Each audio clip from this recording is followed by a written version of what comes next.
ప్రియ దేవుని బిడ్డలారా, బైబిల్ చదవటం వినటం వల్ల మనలో విశ్వాసం పెరుగుతుంది. మన మార్గానికి త్రోవ చూపుతుంది. సమస్త జనులను శిష్యులనుగా చేయుడి మత్తయి 28:19 వచనంలో దేవుని వాక్యం తెలియచేస్తోంది. తెలుగు బైబిల్స్ను ఆర్ఆర్కే మూర్తి గారు రీసెర్చ్ చేసి విశ్లేషణ చేసిన బైబిల్లోని ప్రతి అధ్యాయాలను వచనాలను వరుస క్రమంలో అనగా ఆదికాండం నుండి ప్రకటనా గ్రంథం వరకు ఇవ్వబడుతుంది. ప్రతి ఒక్కరూ ఆధ్యాత్మికంగా విశ్వాసంలో బలపడి మీ జీవితంలో ఎదుర్కొంటున్న సమస్యల నుండి విడుదల పొందండి. ప్రతి ఒక్కరూ మీ దీవెన టీవీని సబ్స్క్రైబ్ చేసి ఈ వాక్యాన్ని లైక్ చేసి మీ మిత్రులకు బంధువులకు షేర్ చేయండి. దేవుని సువార్తను ప్రకటింపబడుటలో మీరు పాలిభాగస్తులు కండి. ప్రియ సోదరి సోదరులారా, మన వాక్య పాఠ్య భాగం మార్కు సువార్త 10వ అధ్యాయం 35 నుండి 52వ వచనం వరకు సావధానంగా వినండి. జెబెదయి కుమారులైన యాకోబు, యోహాను ఆయన వద్దకు వచ్చి అన్నారు, బోధకుడా, మేము అడిగిందెల్లా నీవు మాకు చేయగోరుతున్నాము. ఆయన ప్రశ్నించాడు, నేను మీకేమి చేయగోరుతున్నారు? వారన్నారు, నీ మహిమయందు నీ కుడివైపున ఒకడు, నీ ఎడమవైపున ఒకడు కూర్చుండేటట్లు మాకు దయచెయ్యి. యేసు అన్నాడు, మీరేమడుగుతున్నారో మీకే తెలియదు. నేను తాగుతున్న గిన్నెలోనిది తాగడమైనా, నేను పొందుతున్న బాప్తిస్మము పొందటమైనా మీ చేతనవుతుందా? వారన్నారు, మా చేతనవుతుంది. అప్పుడు యేసు అన్నాడు, నేను తాగుతున్న గిన్నెలోనిది మీరు తాగుతారు, నేను పొందుతున్న బాప్తిస్మము మీరు పొందుతారు గాని నా కుడివైపున ఎడమవైపున కూర్చుండనివ్వడం నా వశంలో లేదు. అది ఎవరికి సిద్ధపరచబడిందో వారికే దక్కుతుంది. ఇదే సన్నివేశం మత్తయి సువార్త 20వ అధ్యాయం 20 నుండి 23వ వచనం వరకు చెప్పబడింది. జెబెదయి కుమారుల తల్లి తన 2 కుమారుల పక్షాన మాట్లాడింది. ఆమె పేరు సలోమి. యాకోబు, యోహానుల అభివృద్ధి కామనను గుర్తించండి. యేసుకు కుడి ఎడమల తామే కూర్చోవాలని వారి అభిలాష. వీరు యేసుకు అతి సన్నిహితులు గనుక వారికి అలాంటి ఆశ కలిగింది. వారు ఊహించింది ఇహలోక రాజ్య వైభవం. అందులో వారిద్దరూ యేసురాజుకు మంత్రులు. వారు సింహాసనాన్ని చూస్తున్నారు గాని శిలువను చూడడం లేదు. ఏది ఏమైనా వారు యేసును విశ్వసించారు. ఆయన పాత్రలోనిది వారు తాగుతారు. యేసుతో శ్రమలనుభవించడానికి వారు సిద్ధమే. యేసు తాగిన పాత్ర తండ్రి ఆయనకిచ్చిన అనుభవాలు, యేసు వేదనల్లో, శిలువ శ్రమల్లో మునిగిపోవడము బాప్తిస్మముతో పోల్చబడింది. యేసుతో వారు అట్టి బాప్తిస్మం పొందడానికి సిద్ధంగానే ఉన్నారు, నిజమే. అయితే శిలువ లేనిదే కిరీటం లేదు. దేవుని రాజ్య ప్రమాణము యేసు ప్రభువు యొక్క శిలువే. యాకోబు హతసాక్షి అయ్యాడు, అతనికి శిరచ్ఛేదం జరిగింది. యోహాను యేసును బట్టి చెరను అనుభవించాడు. ప్రభువు అంటున్నాడు, శిలువకు ఇరువైపులా ఎవరుంటారో అది అప్పుడే నిర్ణయమైంది. అలాగే సింహాసనం మీద తనకు కుడివైపు ఎడమవైపు కూర్చునే విషయం కూడా ముందుగానే నిర్ణయమైంది. యేసు జీవితం పూర్తిగా తండ్రి చిత్తానికి అంకితమైపోయింది. తండ్రి చిత్తానికి భిన్నంగా ఆయన ఏమీ తలంచలేదు, చెయ్యలేదు. శిలువ మరణ పర్యంతము ఆయన తండ్రికి పూర్తిగా విధేయుడు. యేసుకు కుడివైపు ఎడమవైపు 2 స్థానాలున్నాయి. వాటికి అభ్యర్థులను తండ్రే నియమించాడు. అది నా వశంలో లేదు అన్నాడు ప్రభువు. దేవుడు పరలోకాన్ని మనకు వరంగా బహూకరించాడు. అయితే పరలోకంలో ప్రత్యేకంగా నీ స్థానమేది? అది నీ నమ్మకమైన సేవను బట్టి ఉంటుంది. రక్షణ ఉచిత వరం, కాని బహుమానాల కోసం శ్రమించాలి, పనిచెయ్యాలి. నీకు బహుమానం ఎంత గొప్పది కావాలో అంత నాణ్యమైన సేవ నీవు చెయ్యాల్సి ఉంటుంది. 41వ వచనం. తక్కిన 10 మంది శిష్యులు ఆ మాట విని యాకోబు, యోహానుల మీద కోప్పడసాగారు. యేసు వారిని తన వద్దకు పిలుచుకొని అన్నాడు, అన్యజనులలో అధికారులని ఎంచబడినవారు వారి మీద ప్రభుత్వం చేస్తారు. వారిలో గొప్పవారు వారి మీద అధికారం చేస్తారని మీకు తెలుసు. మీలో అలాగుండకూడదు. మీలో ఎవడైనా గొప్పవాడై ఉండగోరిన ఎడల వాడు మీకు పరిచారము చేసేవాడై ఉండాలి.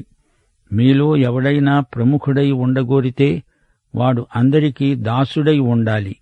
మనుష్య కుమారుడు పరిచారము చేయించుకోటానికి రాలేదు కాని పరిచారము చేయడానికి, అనేకులకు ప్రతిగా విమోచన క్రయధనముగా తన ప్రాణం ఇవ్వటానికి వచ్చాడు. మిగతా 10 మందిలో తిరిగి వివాదం మొదలైంది.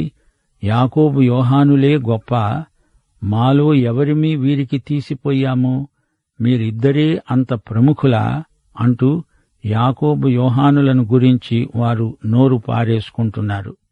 యేసు ఇదంతా విన్నాడు. వారితో తరగతి తీసుకోవలసి వచ్చింది. అపొస్తలిక సహవాసం ఈ విషయంలో వివాదాస్పదం కావడం ప్రభువుకు బాధ అనిపించింది. యేసు వారిని తన దగ్గరికి పిలుచుకొని తన రాజ్యములోని నైతిక ప్రమాణాలను వారికి నేర్పాడు. దేవుని రాజ్యంలో గొప్పతనానికి వేరే అర్థముంది. ఈ లోకరాజ్యాలలో ప్రమాణాలు దేవుని రాజ్య నియమాలకు భిన్నంగా ఉన్నాయి. ఒక వ్యక్తి కింద ఎంతమంది పనిచేస్తున్నారు, ఎంతమంది మీద ఇతడు అధికారం చెలాయిస్తున్నాడు, ఎంతమంది ఇతనికి సేవ చేస్తారు, ఇది వీరి గొప్పతనం. కాని యేసు రాజ్యంలో అలా కాదు. దేవుని రాజ్యంలో నీవు ఎంత ఎక్కువ మందికి సేవకుడవు అనే ప్రాతిపదికపై నీ గొప్పతనం నిర్ధారణకు వస్తుంది. తనను తాను తగ్గించుకున్నవాడు దేవుని రాజ్యంలో గొప్పవాడవుతాడు. సేవలు చేయించుకోవడం కాదు, సేవ చెయ్యాలి. అదే దేవుని రాజ్యంలో నాయకత్వ ప్రమాణం. చేసే సేవ తక్కువ, ప్రతిఫలం ఎక్కువ. ఇది మానవ బుద్ధి సహజాతం. దేవుని రాజ్యంలో ఇలాంటి మనస్తత్వం నేరం, ద్రోహం. యేసు ప్రభువే సేవాదర్శం, సేవకులకు మాదిరి. తన జీవితాన్ని మానవత యొక్క విమోచన క్రయంగా చెల్లించడానికి వచ్చాడాయన. సైతాను మోసం చెయ్యాలనుకుని తానే మోసపోయాడు. యేసు చనిపోయి తిరిగి లేస్తాడని సైతాను అనుకోలేదు.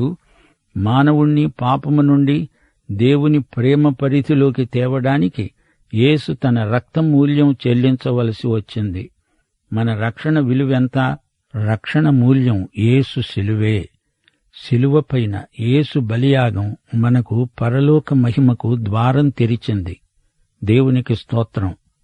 మార్కు సువార్త 10వ అధ్యాయం 46 నుండి 52వ వచనం వరకు.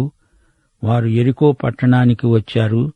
ఆయన తన శిష్యులతో బహుజన సమూహముతో యెరికో నుండి బయలుదేరి వస్తూ ఉండగా తీమయి కుమారుడైన బర్తీమయి అనే గుడ్డి భిక్షుకుడు తోవ ప్రక్కన కూర్చున్నాడు.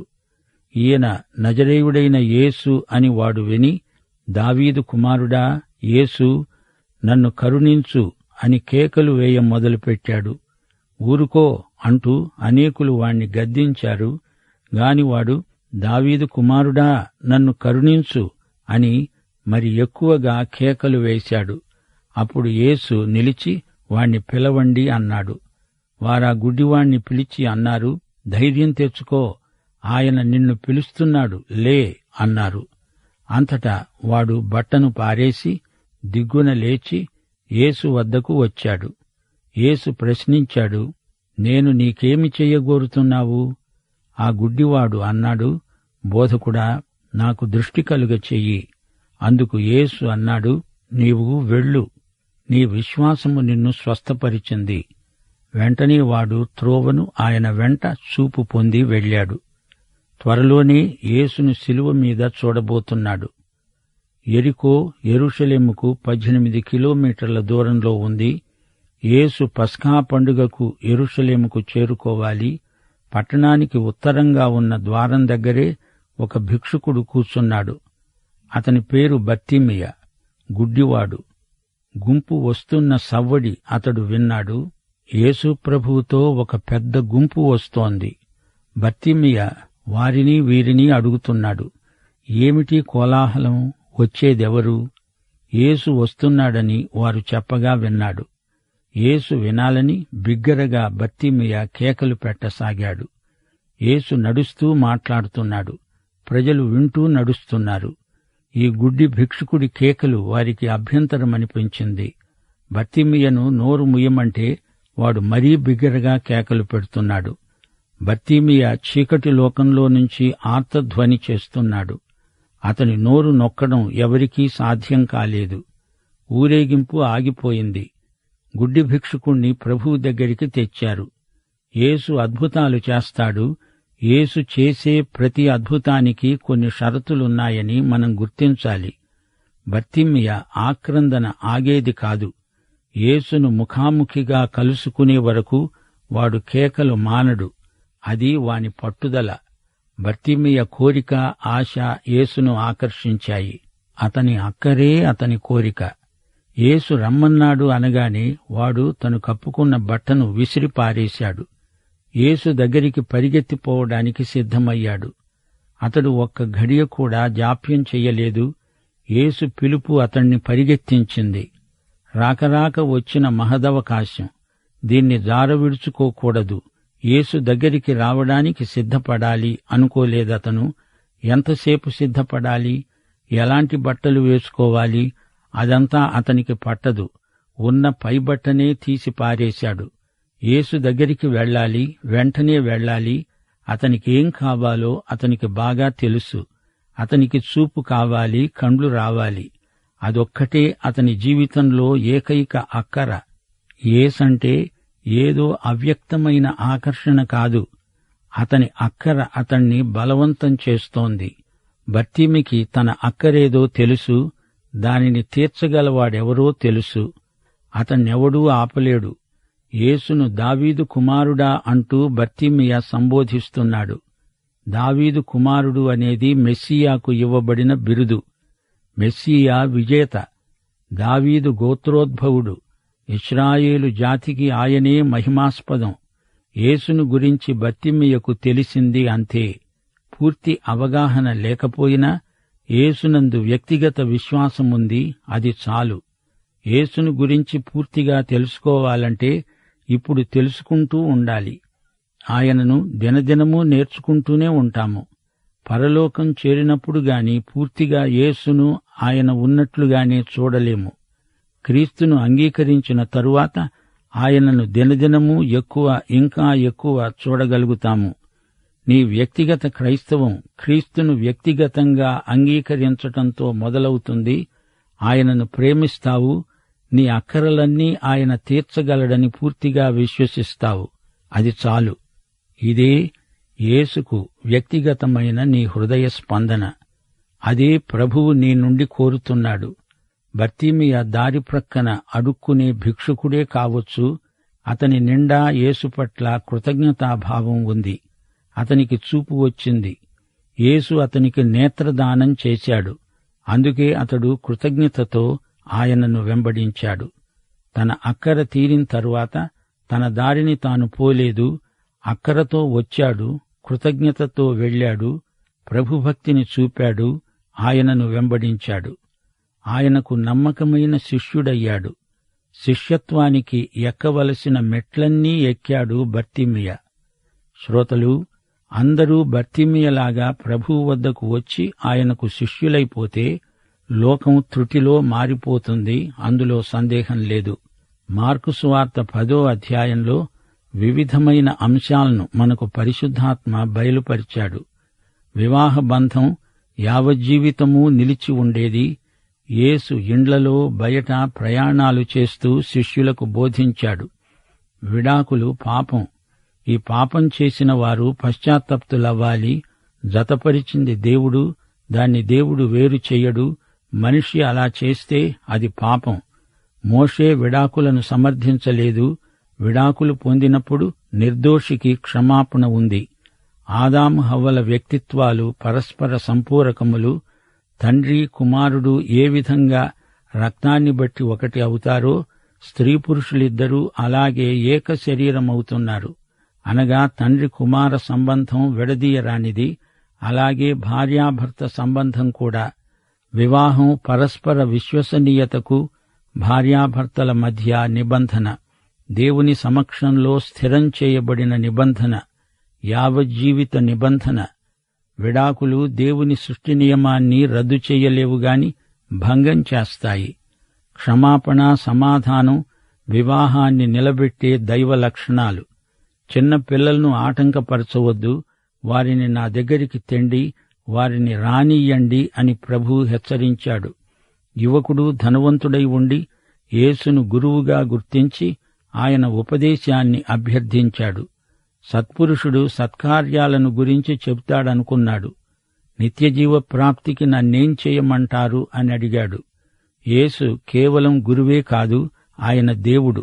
మానవ సంబంధాలలో ఆ యువకుడు ధర్మశాస్త్ర ప్రకారమే చేస్తున్నాడు, మత సంబంధమైన విధులు నెరవేరుస్తున్నాడు. అతనికి ఒక్కటే కొదువ అన్నాడు ప్రభు. అతడు దేవుణ్ణి తన ఆస్తి కంటే ఎక్కువ ప్రేమించగలగాలి. అదొక్కటే అతనికి లేదు. అతడు తన ఆస్తికి దేవుని కంటే ఎక్కువ ప్రాముఖ్యమిచ్చాడు. అతని స్వనీతి పరాయణత్వం, ధనాపేక్ష ఈ రెండూ పోవాలి. అప్పుడతడు యేసును వెంబడించి శిలువ దాకా వెళ్లాలి. ఆస్తి అతని నిత్యజీవానికి ఆటంకం కాకపోతే దాన్ని అమ్మాల్సిన పని లేదు. ఈ అధ్యాయంలో యేసు ప్రభువు శిష్యులకు లభించే బహుమానాలను పేర్కొన్నాడు. యేసు కోసం శిష్యులు త్యాగం చేస్తున్నారంటే నిత్యజీవం వారిదే, వారికి నూరంతల ప్రతిఫలం.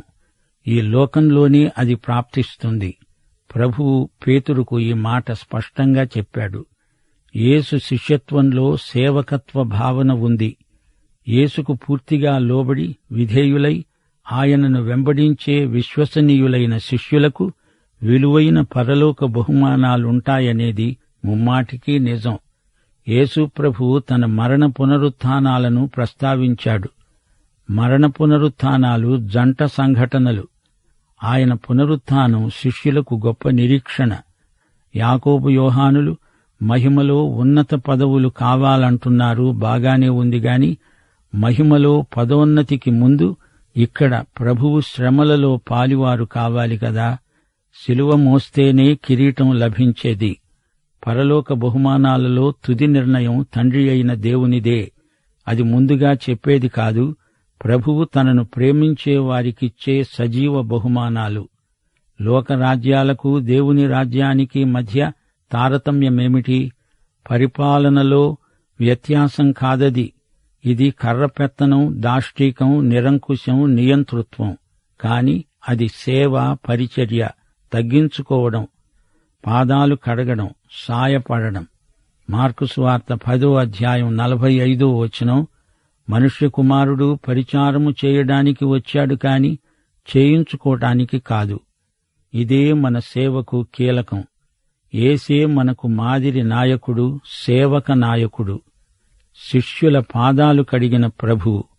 యేసు బలి త్యాగపూర్వకమైనది, స్వచ్ఛందమైనది, తండ్రికి విధేయతాపూర్వకమైనది.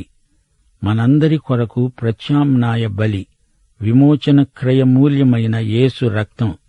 యేసు విమోచనాత్మక పరిచర్య మన కృతజ్ఞతను కోరుతున్నది. 1 తిమోతి 2వ అధ్యాయం 5-6 వచనాలు, దేవుడొక్కడే, దేవునికి నరులకు మధ్యవర్తి ఒక్కడే, ఆయన క్రీస్తు యేసు అనే నరుడు. ఆయన అందరి కొరకు విమోచన క్రయధనముగా తనను తానే సమర్పించుకున్నాడు. మార్కు సువార్తలో గ్రంథస్థం చేయబడిన చిట్ట చివరి అద్భుతం గుడ్డి భిక్షుకుని స్వస్థత. బర్తిమియాకే కాదు, యేసు శిష్యులకు కూడా శిష్యత్వమును గురించిన కనువిప్పు కలిగింది. బర్తిమియా అంటే తిమయు కుమారుడు అని అర్థం. దావీదు కుమారుడైన యేసు మెస్సియా, అన్నిటిని మించి తన విమోచకుడు, తన కన్నులు తెరిచిన నీతి సూర్యుడు. దేవునికి స్తోత్రం. బర్తిమియా యేసును రబ్బూనీ అన్నాడు. అంటే నా ప్రభువా, నా బోధకుడా, యజమాని అని అర్థం. ఇది వ్యక్తిగతమైన సంబోధన. తోమా పునరుత్థానుడైన ప్రభువు ఎదుట సాష్టాంగపడి నా ప్రభువా, నా దేవా అని సంబోధించాడు. మగ్దలేనే మరియ గెత్సెమనే తోటలో యేసును గుర్తుపట్టి రబ్బూనీ అని పిలిచింది. నీ విశ్వాసము నిన్ను స్వస్థపరిచింది, నిన్ను రక్షించింది అన్నాడు ప్రభువు. అతనికి తన నిస్సహాయత తెలుసు. దేవుని కృపను తనకివ్వగలవాడు యేసే అని కూడా తెలుసు, నమ్మాడు. తాను స్వయంగా తన కనులతో చూడగలిగినప్పుడు యేసును వెంబడించాడు. బర్తిమియా యేసుకు నమ్మకమైన సాక్షి, శిష్యుడు. దేవునికి స్తోత్రం. ముగింపులో ప్రార్థన చేసుకుందాము. పరిశుద్ధుడవైన మా పరమతండ్రి, నీకు మా హృదయపూర్వకమైన కృతజ్ఞతాస్తుతులు. నేటి పాఠంలో మీరు మాకు నేర్పిన అమూల్యమైన సత్యాలన్నిటి కొరకు నీకెంతో కృతజ్ఞులం. ఈ సత్యాలను మా వ్యక్తిగత జీవితాలకు అన్వయించుకొని నీ కృపను పొందడానికి నీవు మమ్ములను ఈ రోజున ప్రత్యేకంగా దీవించావు. ఈ సమయమందు మా శ్రోతల్లో ప్రతి ఒక్కరిని ప్రేమగల మీ దివ్య హస్తాలకు అప్పగిస్తున్నాం. ఈ పాఠము ద్వారా శిష్యత్వపు వెల అంటే ఏమిటో మాకు నీవు బయలుపరిచావు. అట్టి వెల చెల్లించడానికి ప్రతి ఒక్కరిని సమర్థులనుగా చేయుమని, మీ ఆత్మకార్యము ప్రతి ఒక్కరిలో జరిగించుకొనుమని, మహిమ పొందుమని యేసుక్రీస్తు వారి దివ్యనామమున ప్రార్థన చేస్తున్నాము తండ్రి. ఆమేన్.